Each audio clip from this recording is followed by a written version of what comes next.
Hello comrades, welcome to my YouTube channel. I am your beggar man. இன்றைக்கி நம்ம எதை பற்றி பார்க்க போகிறோம்னா விஜய் அவர்களுடைய சமத்துவ கிறிஸ்மஸ் விழா பற்றி பார்க்க போகிறோம்.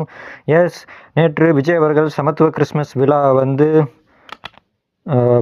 சூப்பராக சென்னையில் உள்ளரங்கத்தில் கொண்டாடினார். அதில் நிறைய கிறிஸ்துவ அமைப்பை சார்ந்த நிறைய சகோதர சகோதரிகள் கலந்துக்கிட்டாங்க.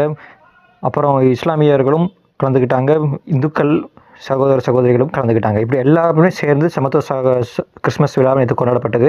விஜய் அவர்களால் அந்த விழா மிக சிறப்பாக கொண்டாடப்பட்டது. அதில் குறிப்பாக ஒரு 2-3 பேர் பேசுனதை பற்றி மட்டும் நான் டிஸ்கஸ் பண்ண நினைக்கிறேன். ரொம்ப சூப்பராக இருந்தது. அதில் ஆர்காட் நவாப், ஒரு இஸ்லாமியர், ஆர்காட் நவாப் வம்சத்தை சேர்ந்தவர் நினைக்கிறேன். அவருக்கு சொன்னார், அவங்க ஆட்சி காலத்தில், அதாவது முந்தைய அவரோட முன்னோர்கள் ஆட்சி காலத்தில் நிறைய நிலங்கள் மற்றும் எவ்வளவோ கட்டுமான பணிகள் கோயில்களுக்கும் சர்ச்சுகளுக்கும் வழங்கப்பட்டது ஆர்காட் நவாப் ஆட்சி காலத்தில் அப்படின்னு சொன்னார். நிறைய நிலங்கள், குறிப்பாக நிறைய நிலங்கள் அவங்க ஆட்சி காலத்தில், ஆர்காட் நவாப் ஆட்சி காலத்தில் வழங்கப்பட்டதுன்னு சொன்னார். மேலும் பார்த்திங்கன்னா நிறைய மதர்ஸ், நிறைய சிஸ்டர்ஸ், ஃபாதர்ஸ், பேஸ்டர்ஸ் எல்லாருமே நல்லா பேசினாங்க. விஜய் எல்லாத்துக்கும் ஃபஸ்ட்டு வந்த உடனே எல்லாத்துக்கும் பொன்னாடை பொருத்தி அனுபவித்து மரியாதை செலுத்தினார்.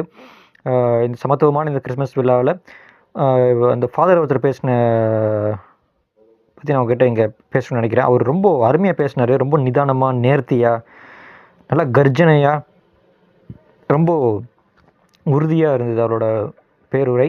என்ன சொன்னார்னா, விஜய் சம்பாத்தியத்துக்காக ஒன்றும் அரசியலுக்கு வரல.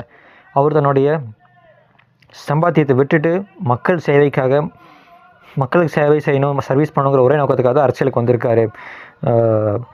இந்த மாதிரி எல்லோரும் வருவாங்கன்னு சொல்ல முடியாது. ஏன்னா கரியரோட உச்சத்தில் இருக்கார். கரியரோட பீக்கில் இருக்கும்பொழுது ஒரு மனுஷன் ஒரு படத்துக்கு 250 கோடி சம்பளம் வாங்கும்பொழுது எவன் விட்டுட்டு வருவான்?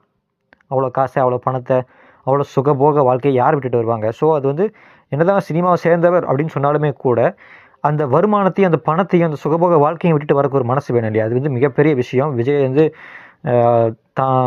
தன்னை வளர்த்து விட்ட, தன்னை ரசித்த மக்களுக்காக திருப்பி ஏதாவது செய்யணுங்கிற அந்த கான்செப்டோடு வந்தது ரொம்ப பெரிய விஷயம்னு சொல்லி அந்த ஃபாதர் ரொம்ப புகழ்ந்தார். மேலும் அவர் என்ன சொன்னார்னா, என்ன சொன்னார் அப்படின்னு சொல்லி சில நிறைய விஷயங்களை பகிர்ந்துக்கிட்டார்.